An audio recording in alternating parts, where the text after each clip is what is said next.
ఉదయం పూట పండ్లు తింటే పైత్యం చేస్తాయని చాలామంది పెద్దలు అంటారు. అది మనకు అలవాటైపోయి ఈ రోజుల్లో చాలామంది పండ్లు ఉదయం తినటానికి కూడా ఆలోచిస్తూ ఉంటారు. ఇది మాత్రం తప్పు. ఎందుకు అంటే ఉదయం పూట అల్పాహారంగా రకరకాల టిఫిన్స్ ఏవో తయారు చేసి ఉంచుతారు ఇంట్లో.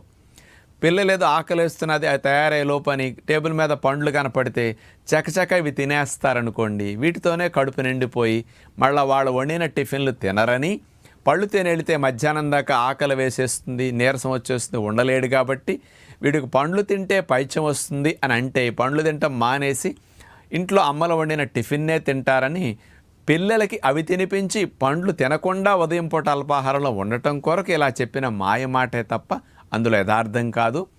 పండ్లు ఉదయం కానీ మధ్యాహ్నం కానీ సాయంకాలం కానీ ఏ పూట తిన్నా ఆరోగ్యానికి మంచిదే తప్ప అవి పైత్యం చేయవు, హాని కలిగించవు. అందరూ ఉదయం తినొచ్చు.